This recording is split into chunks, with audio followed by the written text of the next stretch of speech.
मेरे भारतवासियों, जिस दिन तुम्हारे प्रभात की शुरुआत भी अंग्रेजी के शब्द गुड मॉर्निंग से नहीं, जिस दिन तुम्हारे प्रभात की शुरुआत जय राम जी के साथ माता पिता के चरणों में प्रणाम करने से होने लगेगी, उस दिन तुम्हारे जीवन में निश्चय ही राम आ जाएंगे। मात पिता गुरु ना वही माता। इसलिए वंदना करिए अपने माता पिता की, सेवा करिए अपने माता पिता की। आज लोग घर में कुत्ते को पालते हैं। किसको पालते हैं? कुत्तों को पालते हैं। घर के अंदर कुत्ते की सेवा करते हैं। मैं नहीं कहूंगी कि कुत्तों को पालना मत करो, पालो कुत्ते को, लेकिन घर के द्वार पर रखो। लोग कुत्तों को पालेंगे, कुत्तों को घर के अंदर रखेंगे, कुत्तों को पॉटी सोटी कराने ले जाएंगे, कुत्तों को घुमाने ले जाएंगे, लेकिन माता पिता जो बूढ़े हो गए कुत्तों की सेवा में लगे हैं, लेकिन माता पिता की सेवा में नहीं लगते।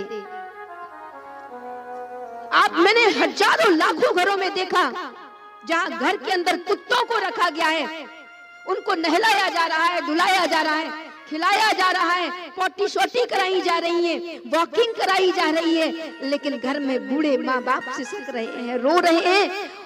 जो असमर्थ है जिनका शरीर, उनकी सेवा करने वाला पैदा नहीं हो रहा, और घर में कुत्तों की सेवा कर रहे हैं। ख्याल नहीं है, कभी पिता की लाठी नहीं देखी कि मेरे पिता की लाठी तो नहीं टूट गई, कभी अपनी बूढ़ी माँ का चश्मा नहीं देखा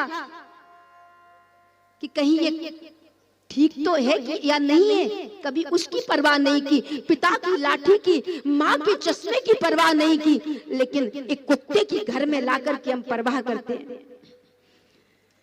मैं कहूंगी प्राणी मात्र में ईश्वर है, लेकिन जहां जिसकी जगह है उसको वहीं रहने दो। कुत्ते को रखो, उसको रोटी दो, लेकिन अपने द्वार के बाहर दो।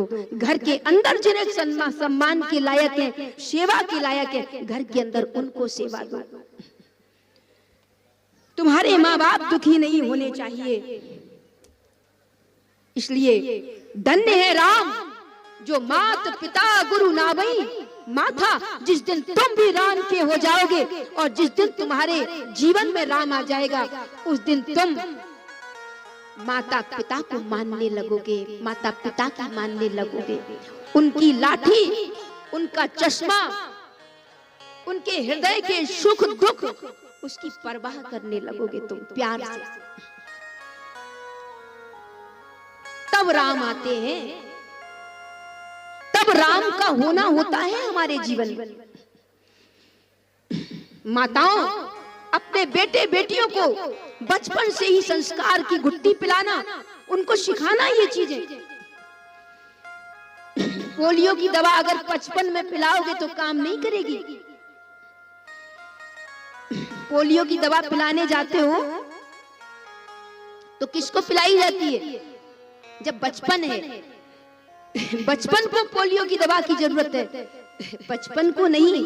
अगर बचपन में पोलियो की दवा पिला दी गई तो तुम्हारा बचपन सुखद हो जाएगा। ऐसे ही अगर बाल्यावस्था में ही अपनी संस्कारों को, अपनी संतानों को तुमने संस्कार दिए तो तुम्हारी संतानें, उनका जीवन, उनके चारों पन सुखद और शुभद हो जाएंगे। प्रातःकाल उठी के रघुनाथा, मात पिता गुरु ना वही माथा, मात पिता गुरु ना वही माथा। और राम कब आते हैं जीवन में? जब तुम्हारे द्वार पर कोई साधु आकर के खड़ा हो जाता है और तुम हाथ जोड़ करके कहते हो, नाथ सकल संपदा तुम्हारी। नाथ जब कोई साधु आके तुम्हारे द्वार पे खड़ा हो जाता है और तुम उस साधु की सत्कार और सेवा करने में चूकते नहीं हो, तब तुम्हारे जीवन में राम आता है। द्वार पर जब साधु की सेवा होती रहे, द्वार पर जब सत्कार होता रहे संतों का, तब जीवन में राम आता है। वो राम की संस्कृति है जहां कहा जाता है संतों से, नाथ सकल संपदा तुम्हारी, हे नाथ ये जो मेरे पास संपदा है, ये संपदा संतों के, सज्जन वृंदों के, इन सब के सुख के लिए है। ये तिजोरी में पड़ने के लिए नहीं है, ये विग्रह पैदा करने के लिए नहीं है। ये संपदा हे नाथ ये आप सबकी सेवा के लिए है। जिस दिन तुम द्वार पर सज्जनों की, साधु जनों की सेवा ये कह करके करोगे, उस दिन तुम्हारे जीवन में राम आ जाएगा। जिस दिन तुम्हारे द्वार दरवाजे पर अतिथि देवो भव लिख जाएगा, उस दिन तुम्हारे घर में, तुम्हारे आंगन में राम आ जाएगा। जिस दिन तुम अतिथि देवो भव लिख दोगे। लेकिन हम क्या लिखते हैं? एक समय था जब लिखा जाता था अतिथि देवो भव, अतिथि देवता है, हम उसकी सेवा करते थे, वो परमात्मा है साक्षात। देव सेवा करने का अवसर मिला है, हमें कुछ नहीं चाहिए। हम कहते थे कि देव हमारे द्वार पर आया है, हमें तो अवसर मिला है पुण्य कमाने का। अतिथि देवो भव ऐसा लिखा जाता था। थोड़ा समय बीता तो क्या लिखा जाने लगा?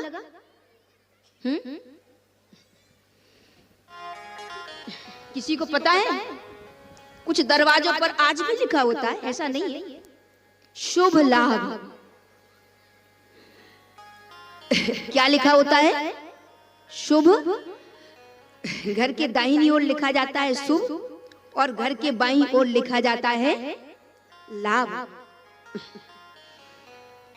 यानी हम शुभ करेंगे, अर्थात हम सेवा करेंगे, लेकिन बदले में हमें भी कुछ लाभ होना चाहिए। संस्कृति थोड़ा आगे बढ़ी, लोगों ने कहा हम सेवा तो करेंगे अतिथि की, लेकिन शुभ लाभ, हम अच्छा काम कर रहे हैं तो अच्छे काम के बदले में हमें लाभ मिलना चाहिए। अगर हम शुभ कर रहे हैं तो लाभ जरूरी। पहले कहते थे नहीं, लाभ मिले या ना मिले, हमारे द्वार पे देवता आ गया, सेवा हो रही है, बस इतना ही चाहिए। फिर लिखने लगे शुभ लाभ, यानी हम अच्छा कर रहे हैं तो हमें कुछ लाभ भी तो मिल जाए। इसलिए घर में मेहमान आता है तो सेवा करती है मैयाएं खूब, फिर सोचती है हमारे बाल बच्चों को कुछ दे के जा रहा है कि नहीं जा रहा है अतिथि। कई माताओं की तो नजर रहती है, यहाँ की माताओं की नहीं, यहाँ की तो बहुत अच्छी है।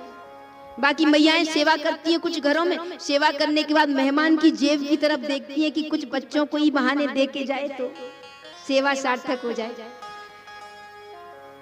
यानी काम तो अच्छा कर रही है शुभ का, लेकिन लाभ की आकांक्षा है। फिर समय और आगे बढ़ा, अब तो लिखा जाता है कुत्तों से सावधान। क्या लिखा जाता है? कुत्तों से सावधान, ऐसा लिखा जाता है। लेकिन उससे पहले एक और संस्कृति आई। उससे पहले कौन सी संस्कृति थी? कि वेलकम। वेलकम का अर्थ जानते हो क्या होता है?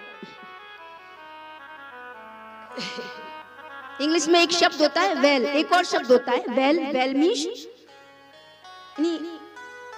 अच्छा,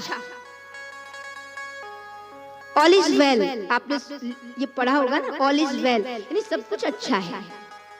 तो ये जो वेलकम है ना, इसमें एक दिन मैं पढ़ रही थी तो मुझे लगा, एक दरवाजे पे वेलकम लिखा था तो मुझे लगा कि इसका मायने ये है कि वेल का मतलब है सब कुछ अच्छा है, लेकिन कम, यानी अच्छा है कि आ गए हो, लेकिन रोज रोज मत आ जाना, कम कम आना, कभी कभी आना, कम आना, ज्यादा नहीं आ जाना। यानी एक आध दिन की चल जाएगी, आपका स्वागत है, अच्छा लगेगा। वेल यानी अच्छा लगेगा, लेकिन रोज आके मत खड़े हो जाना, कम आना।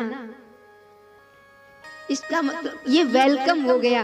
और फिर कुत्तों से सावधान, यानी अब तो कोई संस्कृति, कोई संस्कार रहे ही नहीं। अब तो द्वार पे अतिथि खड़ा है तो मानो उसको ही कुत्ता बना दिया। इसलिए मेरे प्यारों, अपने जीवन में सावधान हो जाना,